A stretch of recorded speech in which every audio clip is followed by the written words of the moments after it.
everybody. This is Vince Miller. Thank you so much for joining me for our devotional. Today we're in Acts chapter 19. I'm going to be reading verses 11 through 12. Here's what it says.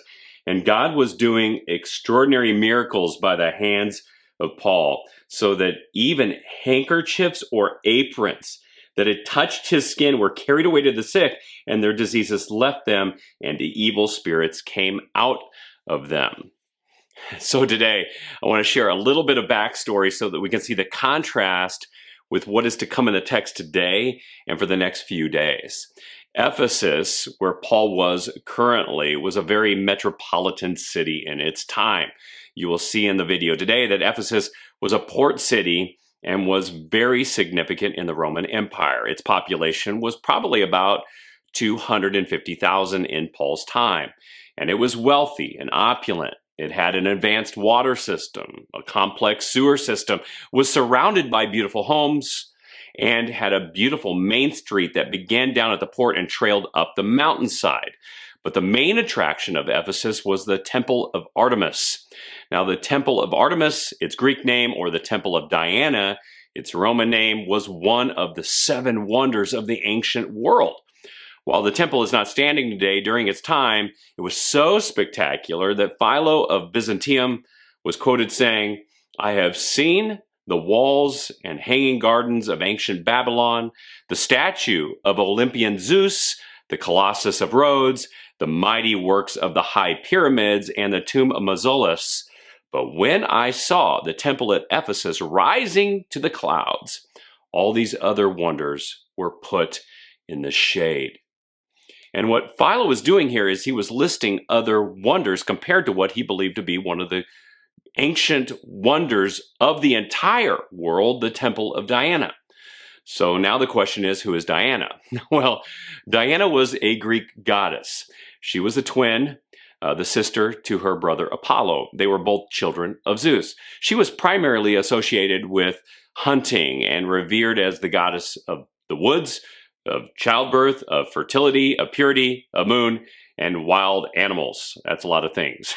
Of course, she even had the ability, they believed, to talk to woodland animals and even control their movements and behavior. So why do I mention this? Very important. What Dr. Luke, the author, will develop in this text is the onset of a great battle, a battle between God and their belief in other gods like Diana. And it's going to get a little interesting. And guess what? You'll have to stay tuned in the coming days to see how this unfolds. But right here in Ephesus, we see Paul performing miracles, extraordinary miracles that draw attention away from one of the ancient world's greatest wonders and its goddess. In the shadow of the Temple of Diana, Paul is healing diseases and ejecting evil spirits. And it appears it happens as people just touch things that he's touched or just simply pass by him. But remember, it's not Paul doing this. It's God's power through him. Now, we don't know exactly how Paul felt as he entered the city, but I wonder if Paul thought to himself, how am I going to compete with that? As he looked up the mountainside at the Temple of Diana. In addition, her statue was everywhere. I mean, miniature figures of her were sold all over the city and transported across the world. Yet, in the face of unthinkable odds, Paul is faithful. He walks right in with godly confidence and does what he's done to every city to this point.